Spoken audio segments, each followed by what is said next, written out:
When should you turn on Social Security? If you're trying to decide when to take your Social Security, you've probably heard of a break-even analysis. For years, it was the go-to tool for determining when to file for Social Security. The Social Security Administration even had it on its website, but they removed it over concerns that it was being used to make poor filing decisions. There are as many as 700 different Social Security filing strategies that can be tested. No wonder the basic break-even analysis is a poor method. So let's see why. We're going to compare 3 scenarios: filing early at age 62, filing at full retirement age, which is currently about 67 for those watching this, and filing at 70 when your benefits cannot increase any longer. Let's take a look at Professor Pat. We have to make some assumptions about Professor Pat. For this example, we're going to assume that Pat's last year of income for Social Security is $90,000, about half the current wage cap. We're also going to do what many people do when first looking into break-even analysis. We are only going to look at their Social Security. We're not going to factor into it a spouse's potential Social Security. Later, we'll discuss why that is a major mistake. Next, we're going to assume there are 0 COLA increases like they used to do in the break-even analysis. We also need to make an assumption about life expectancy. According to the 2024 Trustees Report, at birth, average life expectancy is 79 years old. But if you reach age 62, which is when you're typically making a filing decision, your life expectancy is longer. It's actually 22 more years to age 84. This can be debated every which way, but these are current actuarial tables. Personally, I think a lot of financial planners and a lot of individuals get this wrong. Retirement planners are often working with people in their late 50s and 60s. In my opinion, if you made it to age 62, are in reasonably good health, and don't have a family history of early death, you should be using at least 84 as your retirement planning age in the break-even analysis. So here's how the numbers look. At age 62, you currently receive $2,238 per month until age 84. At 67, the monthly benefit rises to $3,198 until age 84. You can see that by filing at age 62, you would receive $71,957 less. Finally, at 70, the monthly benefit jumps to $3,966.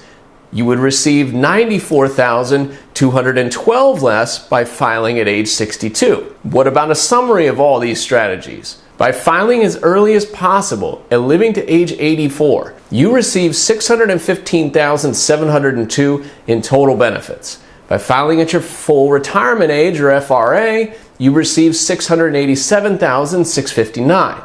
And by delaying all the way to age 70, you receive $709,914. Okay, well obviously, if you think you will live to your life expectancy or beyond, you should delay until age 70 to extract the most amount of money from Social Security. But is this really the best move for you?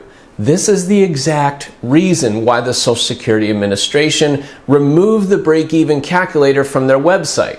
Personal finance is just that. It's personal. This simplistic way of looking at Social Security is a poor way of making a large financial decision. Here's why. Just changing a couple of assumptions drastically changes the outcome. First, just changing your life expectancy by 3 years, reducing it to 81 instead of 84, makes taking Social Security at your FRA the better scenario. And if we lower life expectancy by 6 years down to 78, it makes taking it as early as possible versus your FRA almost exactly the same. The optimal strategy in this situation is actually turning it on at age 65. Remember that COLA, the cost of living adjustment? In the break-even analysis, we set the COLA to 0. But future COLA rates have a huge impact on the decision. Reason being, COLA increases on the larger amounts of a delayed benefit are much larger. It's the power of compounding, but used in Social Security income planning. If we look at that average life expectancy of 84 again, look at the much larger difference between filing as early as possible and your FRA. It's a $168,000 decision. But what about delaying till age 70? That's a $246,000 decision. Just slightly changing your life expectancy or the COLA adjustment can significantly impact your decision making. We haven't even discussed the fact that many of you watching this have a spouse who's eligible for benefits also.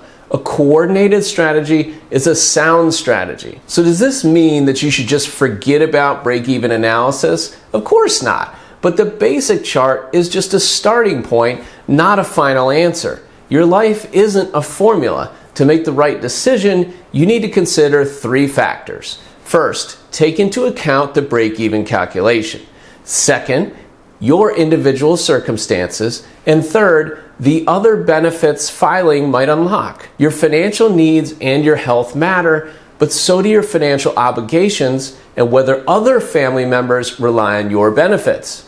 The average retirement age in the US is currently 62, according to a 2024 survey by MassMutual. Think about that for a second. Most people are retired before their FRA. That helps explain why 2/3 of retirees turn on Social Security before full retirement age. But just because you're retired doesn't mean you're obligated to turn on your Social Security. If you diligently saved, invested, or were lucky enough to have a pension, it's very possible that you could live on that savings for a few years, allowing your Social Security payment to get larger. Remember, every year you delay, you increase that benefit by roughly 8%.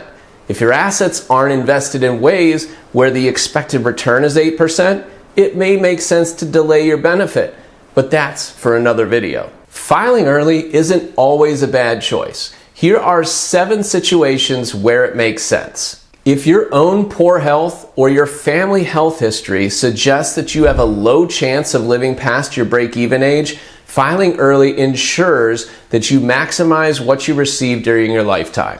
Waiting to file to receive a higher monthly benefit may not pay off if you don't live long enough to enjoy those higher payments. Filing early allows you to get the most out of your contributions while you're still alive, ensuring that your hard-earned benefits don't go unused. Filing early gives you the financial freedom to enjoy your retirement while you're still energetic and healthy. Your early retirement years are often when you have the most physical ability and cognitive clarity to travel, pursue hobbies, or spend time with your loved ones. And having access to the Social Security benefits during this period can help you make the most of your retirement, even if it means receiving lower payments and potentially sacrificing comfort later on in life. After all, money is meant to be enjoyed, and taking benefits early can help you create meaningful experiences while you're able to fully enjoy them. In addition, by taking benefits early, if your other savings are invested, it potentially allows those investments to grow to a much higher level before using them. These are the 2 most often cited reasons that I hear from people who want to take their benefits early. And I can't disagree with either of them. They're very valid reasons, especially if you're single or don't have anyone depending on you. But are you married or are you caring for other family members? Then pay attention. If your spouse can't claim spousal benefits until you file, then filing early might unlock additional income for your family through the spousal benefit. Spousal benefits can provide up to 50% of your full retirement age benefit, which can be a significant source of income, especially if your spouse did not work long enough to qualify for their own benefits or has a much lower benefit amount. By filing early, you enable your spouse to access this money sooner, which could make a big difference in covering household expenses or achieving financial goals as a combined couple. But remember that filing early reduces your monthly payment as well as your spouse's. This often makes more sense when there is a large earnings disparity between the spouses. If the deferred growth of one spouse's Social Security wouldn't ever get larger than half of the larger spouse's earnings, it might make sense to turn on the lower earning spouse's benefit sooner. All right, if your partner's benefits are significantly higher and their life expectancy is shorter, filing early allows you to adopt their survivor benefits sooner. This is a big one, and in my opinion, the scenario that makes the most sense to draw Social Security early. If the higher earning spouse with the higher monthly benefit has a short life expectancy due to a significant health issue, it becomes almost a no-brainer to turn on your benefits early. This would allow you to collect on your benefit for the period of time when they are alive, before switching to their larger benefit when they do pass away. You ensure receiving some of your own Social Security income while also preparing for the financial transition that comes with adopting your partner's higher benefit. Timing is key here, so it's important to evaluate both health and financial dynamics when making this decision. One of the least talked about reasons to start Social Security early depends on what the financial markets are doing. If you're drawing down your retirement nest egg and have not yet started Social Security, but there is a big decline in your investments, that might be an ideal time to turn on your Social Security. Think back to the financial crisis or the dot-com bust and 9/11. Those were both declines of over 50% in the stock market. If your portfolio lost significant value and you were using it to live on in retirement, rather than selling investments at a loss, starting Social Security early bought you time to allow those investments to recover. Additionally, what if you weren't drawing down your portfolio, but the stock market had a large decline?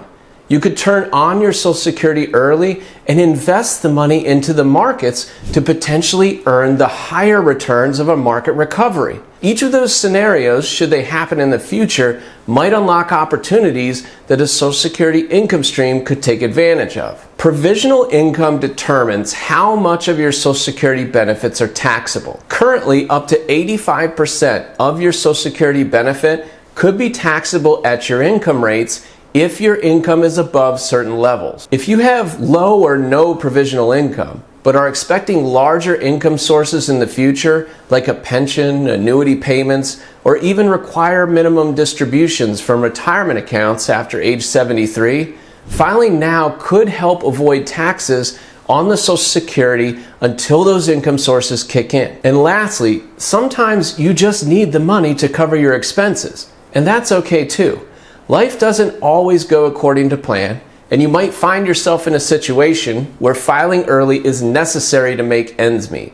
Whether it's due to unexpected medical bills, supporting a family member, or simply not having enough savings to cover daily living expenses, filing early can provide the financial stability you need. Social Security is supposed to be there as a safety net, and it's perfectly acceptable to use it when you need it most. The key is to make sure that you've explored all of your options and are confident that filing early is the best choice for your circumstances. Don't make large financial decisions on emotion or speculation. Don't rush this decision. Social Security is complicated. There's no one-size-fits-all solution. And again, personal finance is just that. It's personal. That's why it's so important to do your homework. You can start by getting educated on your choices at the #1 personal finance channel on YouTube.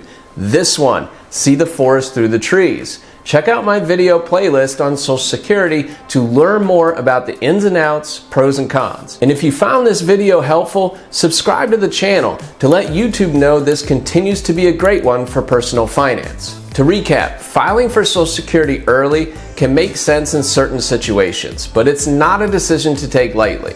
Thanks for watching, and remember, what's right for someone else might not be right for you. Are you ready to take control of your financial future? Get started with me today by visiting celestialwm.com and clicking the Start Here tab. While you're there, don't forget to head to the Resources tab and download my 7-step guide to building your financial path. It's packed with strategies to set you up for success. And be sure to check out this video next for even more ways to supercharge your financial plan.